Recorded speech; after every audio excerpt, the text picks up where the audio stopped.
G'day guys, welcome to my Exercise Feature video. Today I'm going to be talking to you guys about NRL's Round 25's recap preview for 2022 guys. Let's get started.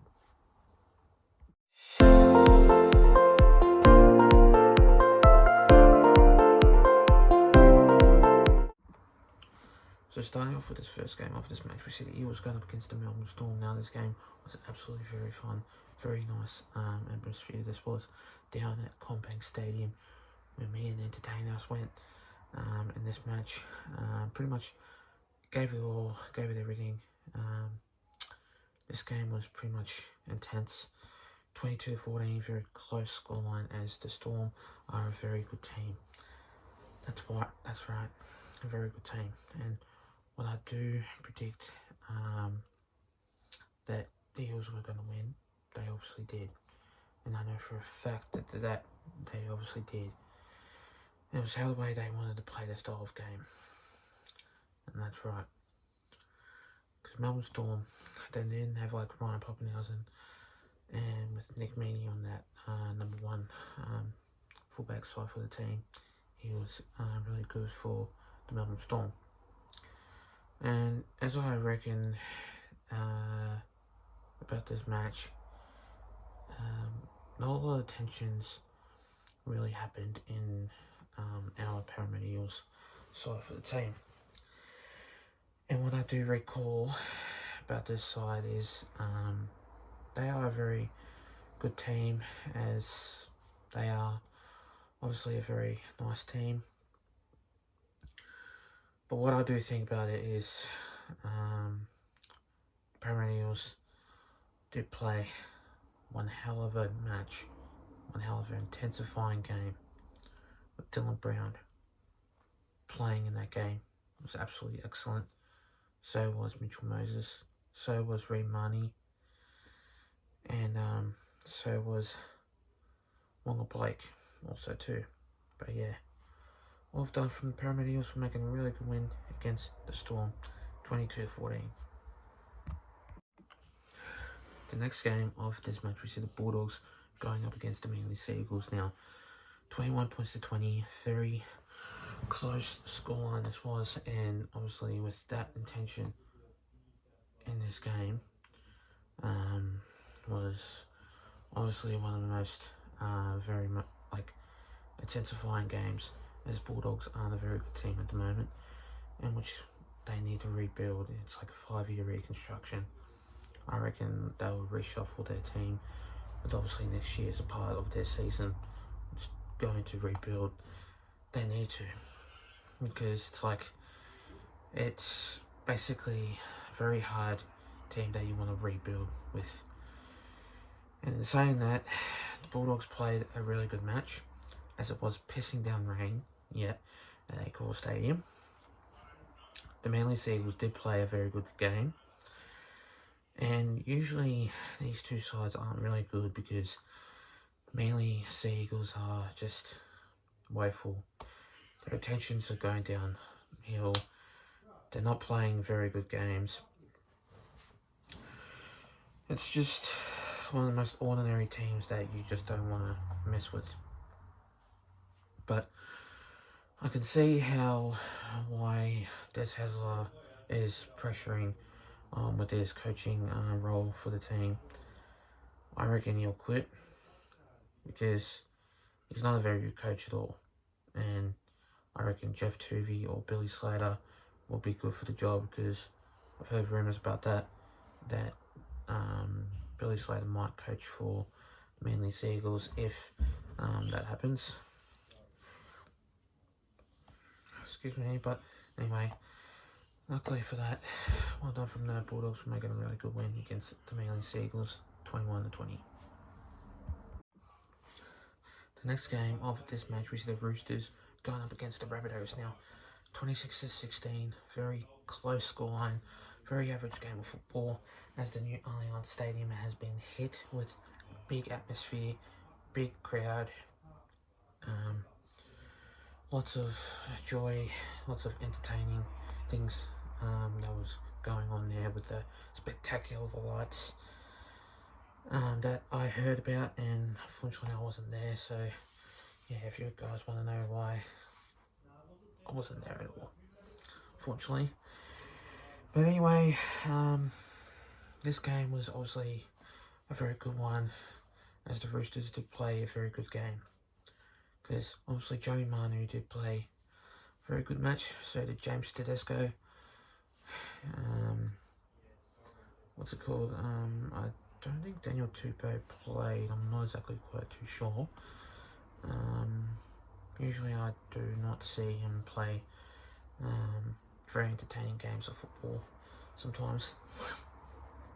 But with Sam Walker in that number 7, in that number 6, not number 7, side for the team, he was absolutely excellent, and so was basically Luke Keary. Very average games of football this one was, and yeah, like the Roosters are a very good side. So the South Sydney Rabbitohs, they're not a very good side at all, and with Latrell Mitchell playing in that side, they shut Latrell Mitchell down with sympathy, joy, and hardness that they wanted to do it with. So anyway, well done from the Sydney Roosters for making a really good win against the Rabbitohs 26-16. The next game of this match, we see the Warriors going up against the Titans. Now, this game was obviously quite tight, quite average, and quite another spectacular game as it was playing at Mount Smart Stadium in Auckland. Second game that was basically played there anyway, since it was a while back. Since COVID hit, things didn't go their way at all, and they didn't play at Mount Smart. They played in Queensland, basically. But this game, 27-26, in that game, with Tanner Boyd kicking that match-winning field goal. Wow. I did not think that the Titans were going to win, and they obviously did. And the Warriors, they need a reshuffle. They need help, because they're not a very good side at all. They're not a very good team. As the Warriors, they're struggling with pride and hardness. With Sean Johnson playing, he isn't a very good player at the moment. And with injuries sparkling him, hitting him, I feel so sorry for the dude, because he's just battling with injuries, and with him playing, it's not right with him. But anyway, the Warriors did play good, very good, average with the club and for the team. But credit to the Titans. They made it with joy and pride and hardness. But surprising win with Tanner Boyd to kick that field goal in that match was obviously an upset game. And yeah, this game was just one of the most epic games of football that I've ever seen. So anyway, well done from the Gold Coast Titans for making a really good win against the New South Warriors, 27-26. The next game of this match, we see the Dragons going up against the Broncos. Now, this game, wow. This game, the Dragons did play a very good game of football. As I do recall, the Dragons did play a very spectacular game. And with, obviously, like with Ben Hunt, he played wonderful out there. He played stunning. But as usually Cody Ramsey, with him playing in that fullback position, he obviously played 100%. He played a very good match and a very good game of football. But with that, the attentions did spark in that game. With 22 points to 12 in that match. Very close game that was. Very close scoreline. And with the Brisbane Broncos, they're just struggling again. As I did say about the New Zealand Warriors. They're just another team that were on the right path with the winning streak. Like first against the Parramatta Eels. And now, ever since that happened, they've just fallen downhill.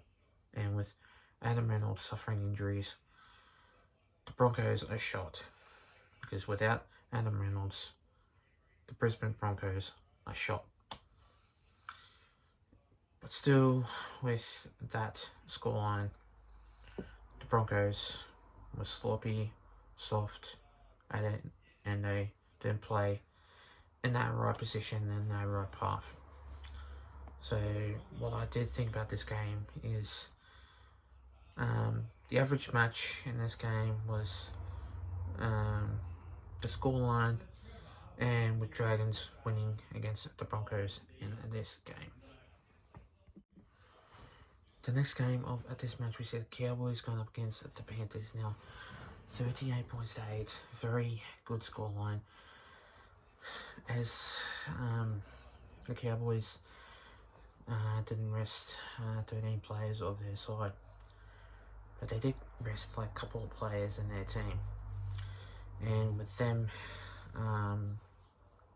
beating the Penrith Panthers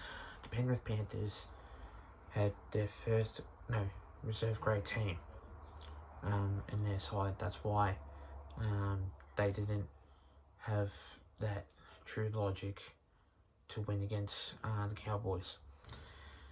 38 points to 8, the scoreline was with 2 tries, I think, in this match. And with that intention, I knew for a fact that the Cowboys were definitely going to win, and they obviously did.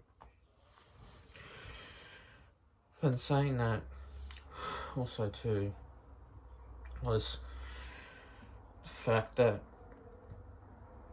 the Panthers basically got shot down, and with Cowboys shutting the Panthers down was absolutely very surprising, because with 13 players in that side was just obviously like detrimental.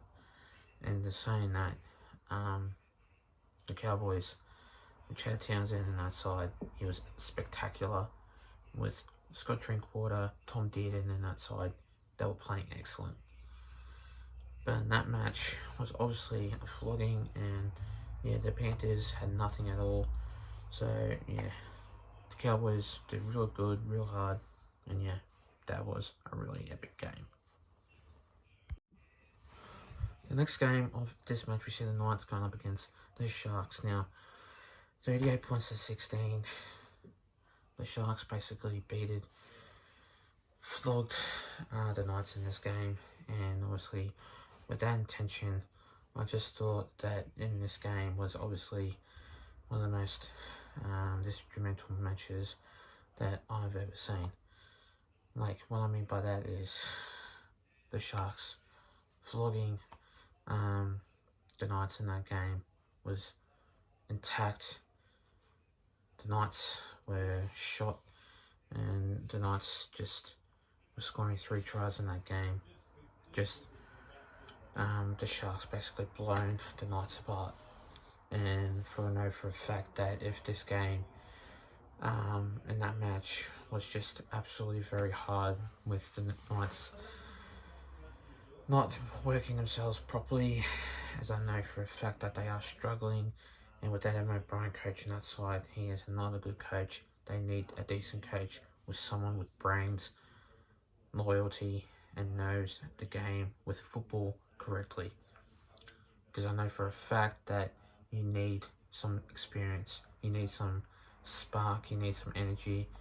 Obviously, with that intention, there's obviously, like, with that in mind, the Knights are just not a very good team at the moment, and I just don't know what to say really about them, because their season is basically over.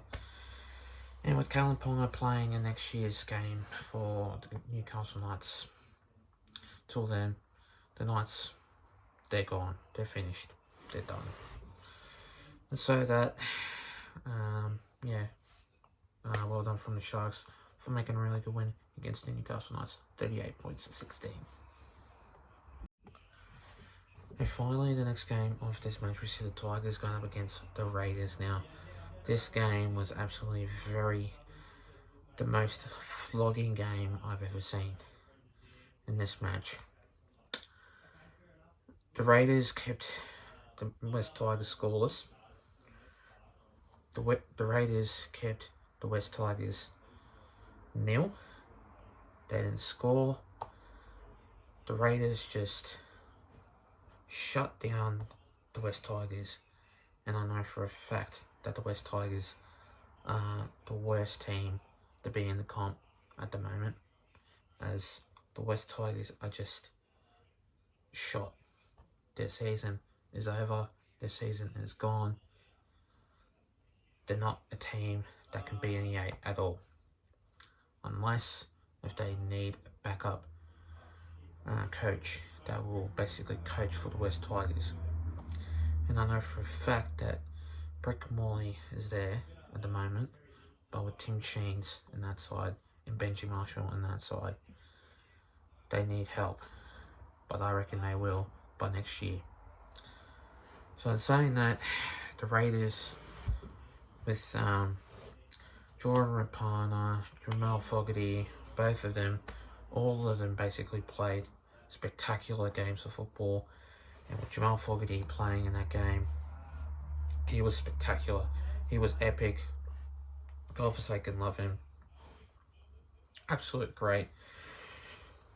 But 56 points to 10, very big flogging in that game by the Raiders and for the West Tigers. I just don't know how much to say for you guys. You guys need help. You guys need credit, and I'm just disappointed in you guys. So yeah, well done from the Raiders for making a really good win against the West Tigers, 56 points to 10. Thanks for watching this video, guys. Stay tuned for more. We're doing a couple of videos coming to you guys soon. Also, we're doing more videos coming to you guys soon, so stay tuned for more. Plus, leave a like and subscribe to my YouTube channel and for this video. And I'll see you guys for the next video. So then, take care, guys. Stay safe. Never go on. Plus, let's get up to 300 subscribers soon. 275 anyway. So let's get up to that. And I'll see you guys next time. Take care.